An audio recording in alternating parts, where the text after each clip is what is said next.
Assalamualaikum Ustadz. Waalaikumsalam warahmatullahi wabarakatuh. Kan jawab pertanyaan terlebih dahulu ya Ustadz ya. Ini dari sahabat Arif yang dari Kemiri. Assalamualaikum Ustadz Rahmat. Waalaikumsalam warahmatullahi wabarakatuh.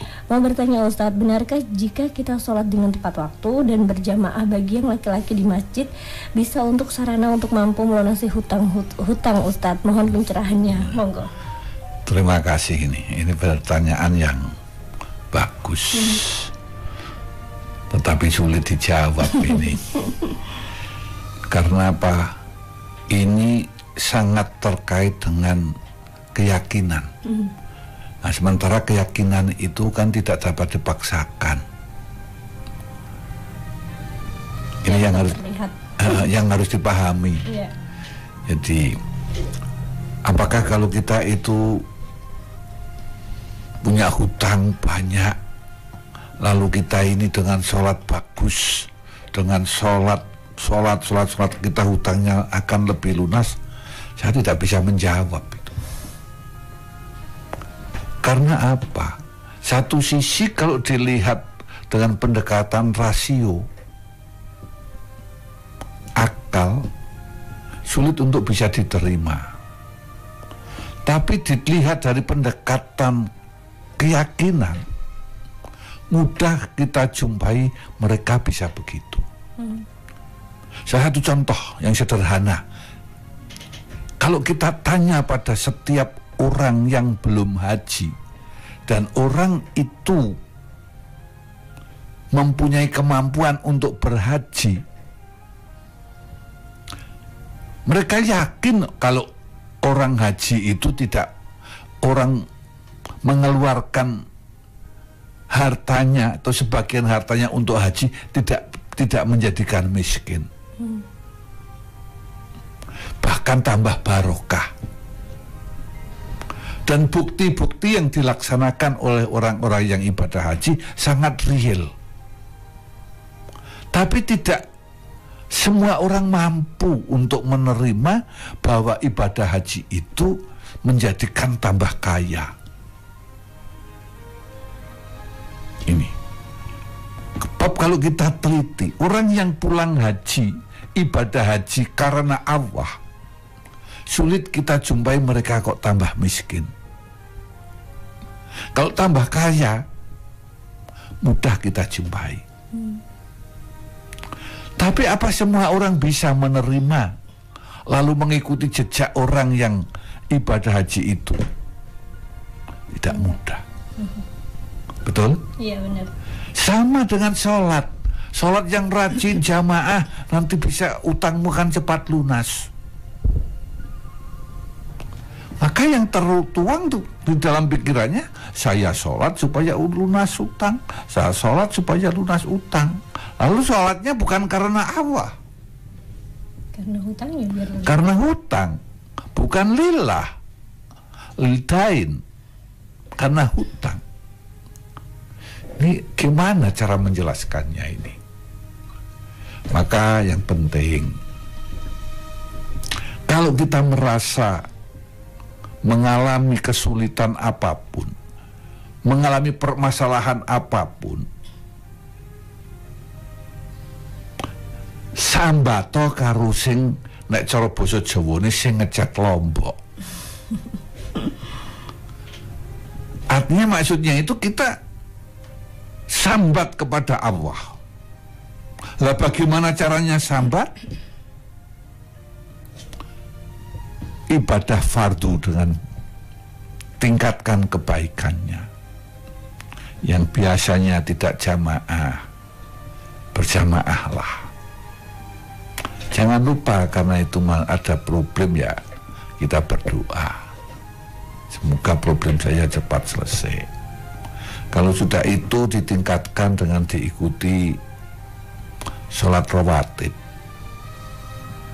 sholat yang mengikuti sunnah yang mengikuti sholat fardu.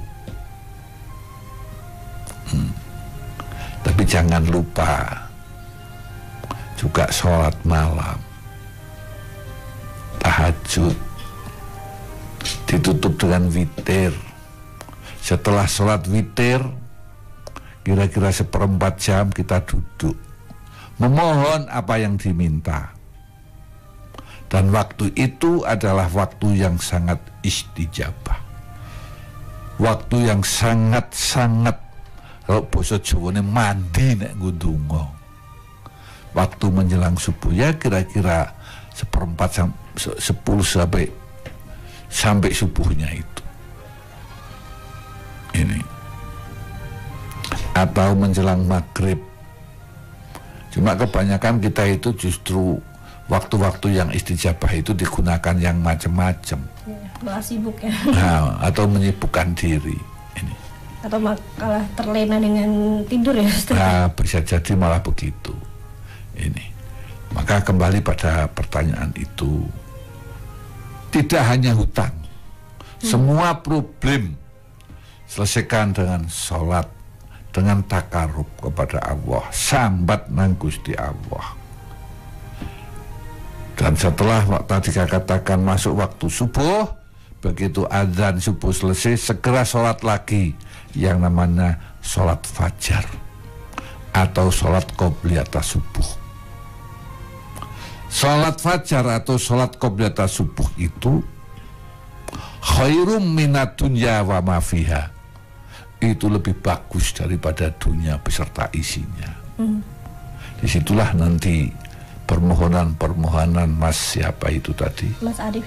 Mas Arif memang kan insya Allah akan segera dikabulkan oleh Allah. Tapi sholatnya jangan karena sholat ingin nyarutang. Nanti hutangnya sudah lunas sholat ya Ustaz. Nah, termasuknya itu. Mari kita ikutilah beramal soleh. Nanti terlebih mohon maaf bahasa saya ini, beramal waktu subuh. Umpamanya memasukkan uang atau amal soleh ke masjid ya. Oh, sedekah subuh ya Ustaz ya? Ya, itu insya Allah akan lebih istijabah apa yang ia minta. Insya Allah. Ini itu aja. Sebenarnya mudah kok ya, untuk menyelesaikan berbagai persoalan. Iya, dengan catatan ini namanya sholat jangan karena problemnya ya Ustaz. Ya, bukan problemnya. Hutangnya seperti tapi ya, karena lillahnya gitu. Karena lillahnya itu sesudah lillah kita untuk memohon kepada Allah, sadar bahwa apa yang kita lakukan ini banyak hal-hal yang tidak sesuai yang Allah sukai. Ini aja.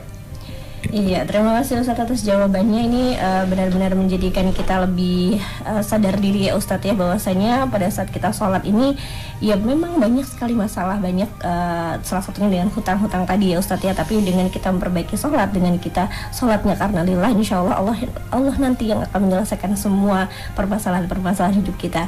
Jadi sahabat Dwi yang ada di Butuh, assalamualaikum Ustadz Ahmad. Waalaikumsalam warahmatullahi wabarakatuh. Ustadz mau bertanya, pada saat sedang sholat ini saya sering merasakan seolah-olah saya itu kentut.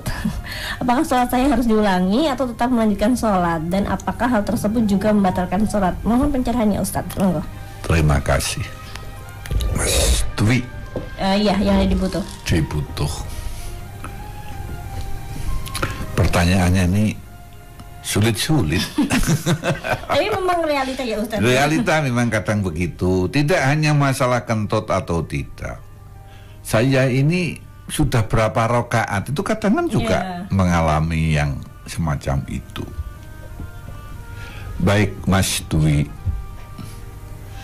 yang penting di dalam sholat kita ini yakin dulu dengan diri kita, baik itu sebelumnya atau sesudahnya. Contoh sebelumnya belum sholat, saya ini sudah batal atau belum.